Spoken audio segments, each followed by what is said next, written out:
Dershowitz. Republican Senator Rand Paul out of Kentucky on this. How you doing, Senator? And good morning to you. Very good. Thanks, Bill. Got a lot to go through. I'll get to the Brennan matter in a moment. But first, you weigh in on Mueller.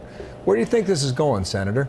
Well, you know, I agree completely with the tweet by Alan Dershowitz. The idea that we should have a special prosecutor. Just to be clear, it wasn't from Alan Dershowitz.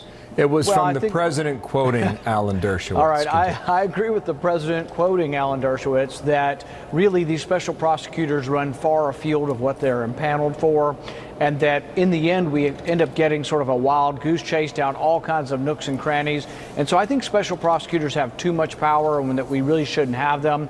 I would not have appointed Mueller. Now that it's going, it's a little bit more difficult to end, but there really is no reason why Mueller should be investigating things other than Russian collusion. If there is no Russian collusion, he should wind up, close his investigation, and let's move on. What I don't like is that they can subpoena all of your records, your business records for the last 20 years, and if you didn't fill one of the forms in correctly with the IRS, all of a sudden you're going to be convicted of something completely unrelated to Russia.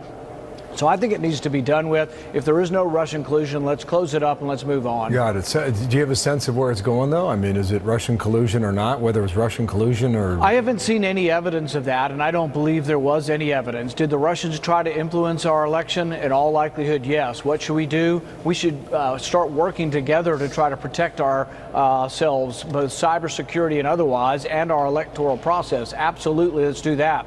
But instead, it's sort of this witch hunt now that's become very, very partisan, and now we're seeing all these people from the intelligence community, Brennan, Clapper, all of them piling on and exposing themselves to be left-wing Democrats who hate the president. So yes, I think we have to be very careful about how much power we give to those in the intelligence community. Speaking of John Brennan, former CIA director, you guys have not had a lot of love lost over the years.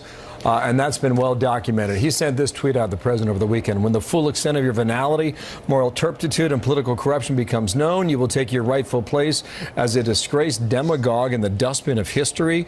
You may scapegoat Andy McCabe, but you will not destroy America. America will triumph over you. Well, that got your dandruff up, Senator. You said this right away. This man had the power, meaning John Brennan, to search every American's records without a warrant. What's disgraceful is attacking the Bill of Rights and the freedom of every American. You don't like the policies of John Brennan. Why'd you write that? Well, I think he'll go down in history. John Brennan is someone who is very much a partisan and not in the tradition of law enforcement of trying to be even-keeled and nonpartisan. So I'm very upset with what he said about the president, but I'm also very upset that he was a big advocate of basically unlimited surveillance of Americans. When they were collecting millions and millions of Americans' data and searching this data without a warrant, that was John Brennan and James Clapper. And so these people are going to go down in history as not only not caring about the Bill of Rights, but also then inserting themselves and being angry partisans against the president.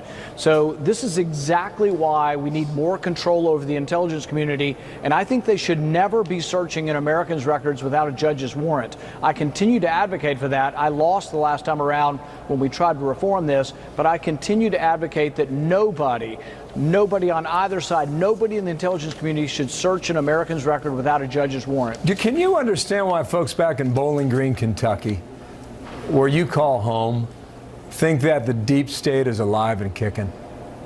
Yeah, because they're seeing so many biased people. We got John Brennan attacking the president in a personal way. You got James Clapper attacking the president.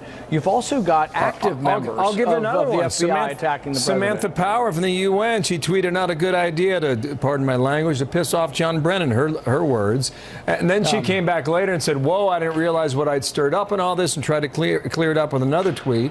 Well, the interesting thing here is that you just wonder why, people on the outside, they're trying to figure out what's happening on the inside in towns like where you are in Washington.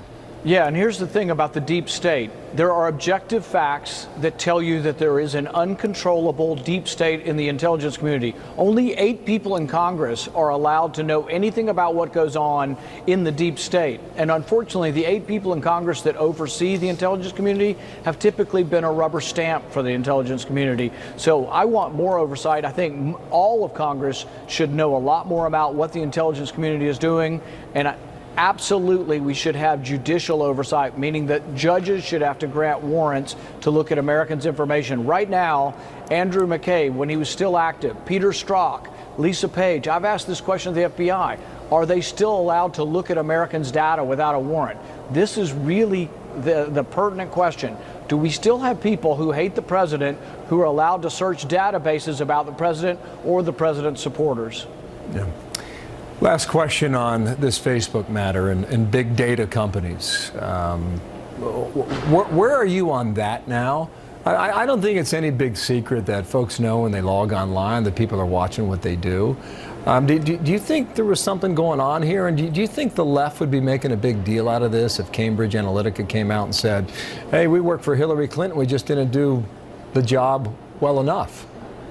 With regard to the private sharing of data, so when you log on and you do a search on Google or any other things and you search for shoes and then later on shoes pop up, I think most of acknowledge that as long as that's anonymous, that's the way the internet works. As far as are people giving too much data to Facebook, are they being careful with your data? That's a judgment their customers have to make, and there is a way to prevent them from having your data, and that's not to share your data with them. So I think that pushback will go back and forth, but I think Congress ought to stay out of this. If the customers have a complaint with Facebook, they can quit, or if they've breached their contract, they can sue Facebook. Well, that's an interesting. I'd keep Congress out of it. That's very interesting. Why do you think Congress has jumped on this as quickly as they did? Congress always tries to sort of get in the middle of stuff, but most of the time I think it's unseemly. It becomes like a kangaroo court.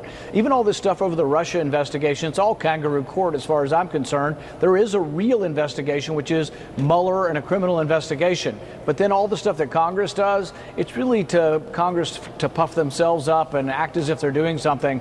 But I don't like the idea of bringing Facebook before Congress, because I think that is a matter between the customers of Facebook and Facebook.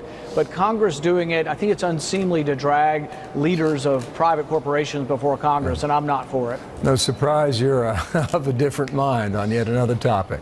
Senator, thank you for your time. Rand Paul there.